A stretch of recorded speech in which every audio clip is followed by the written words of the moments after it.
Hi everyone and welcome back. This should be a short video, but I hope it's informative for you guys to give you sort of an idea of how you can track different metrics. If you're a coach watching this and you have a group of people like myself, or if you're someone who's training yourself, just kind of a way to make sure that you're developing all aspects of yourself as an athlete, from different things like we're going to look at VO2 max progression here, lactic tolerance, which I use 400-meter progression to test that, top end speed, which is done with a fly 30. And talk about something I'd like to get a little bit more of a solid grasp on in terms of testing, which is running economy, which in the past I've used a test that I don't think is quite as easy to do with the group that I'm working with. So hoping this is informative for everybody. So essentially, the first thing you need to do with this is identify some of the things that you'd want to track. These are the four things that I think are important for me as a more distance and middle distance coach, lying a little bit more on the distance side. These are the things that I think are very important to track.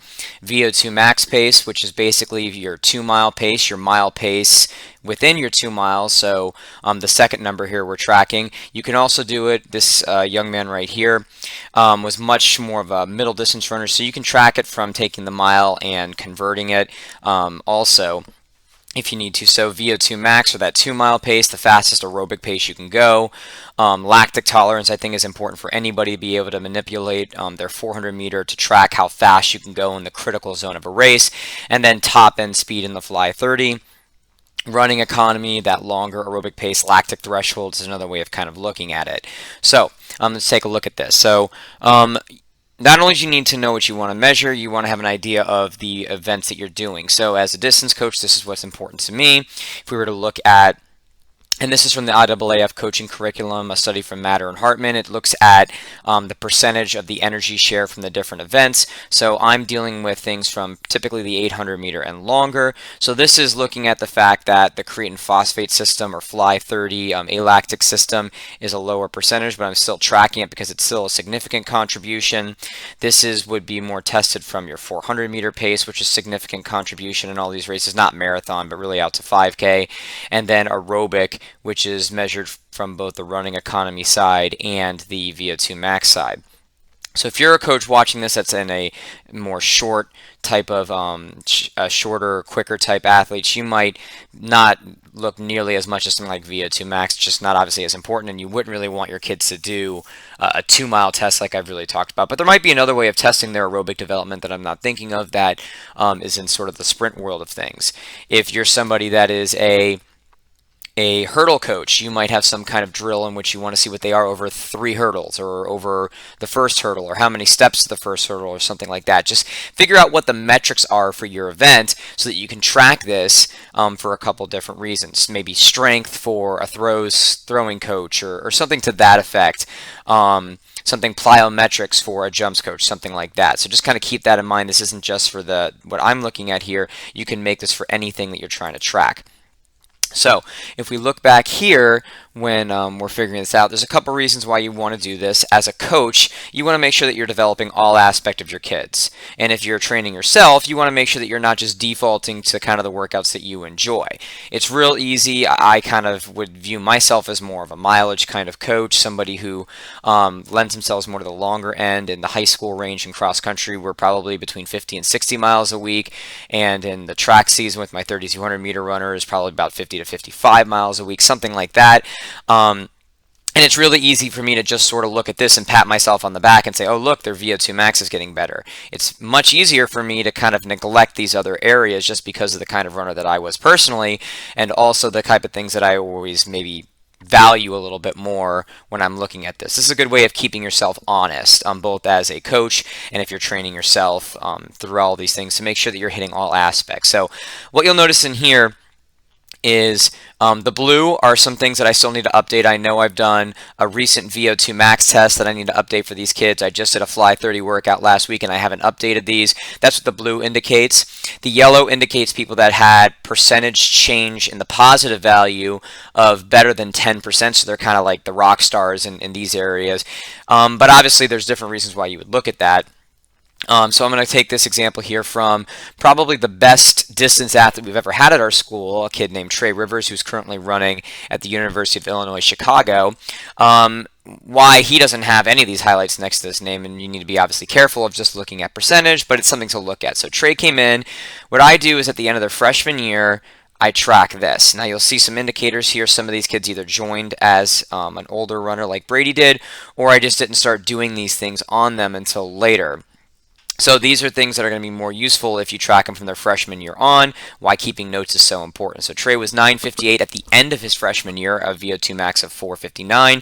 And when he left us as a senior, he was 9:17, a VO2 max of 4:38. That's a drop of 21 seconds, 7.02%. Now, obviously, Trey was already starting off at a very good point. A freshman at 9:58 is a pretty good runner. But Trey also had been running, I think, since about age 9 or 10, something like that. So he was a little bit closer to his genetic peak when we got him.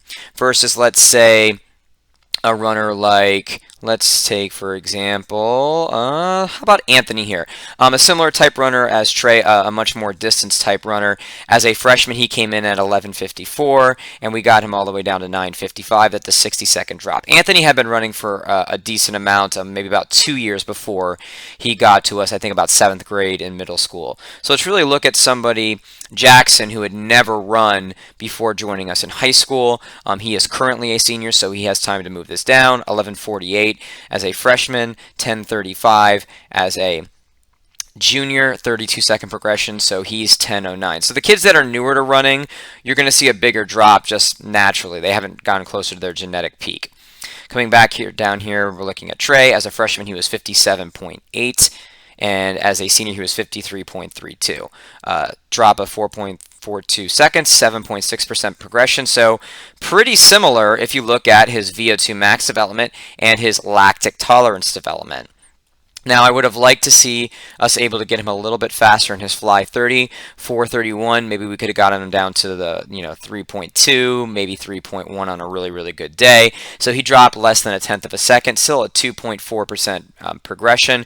But as you can see, I also only started doing this workout with Trey's group as a junior. That's why you see a lot of juniors and sophomores, not a lot of freshmen doing this. So it was something that more flaw with me not doing this workout sooner, and I think as I do this over the years, I'll have a better idea of where this actually would be. So when you have kids, like I have to update Jared's, but let's look at, say, Thomas here. He came in, he ran a little bit before he joined us as a freshman, but he's been able to drop 13.3% because after his freshman year, he was 3.9.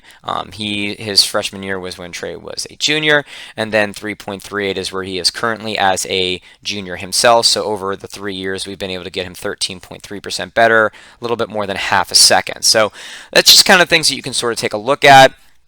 And as you're kind of doing this, you think of different ways of doing it. I had been tracking VO2 max development for a number of years.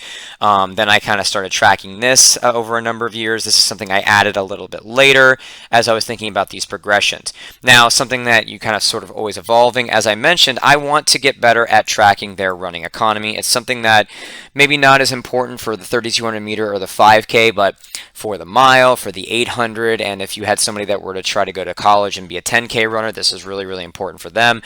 And the test that I had been doing, started doing it Trey's senior year, was a VCR test. It's actually a critical velocity test. It comes from the IAAF curriculum, and things are sort of, when you're dealing with things that are done in Europe, sometimes they flip around the way it is just from language purposes and things like that.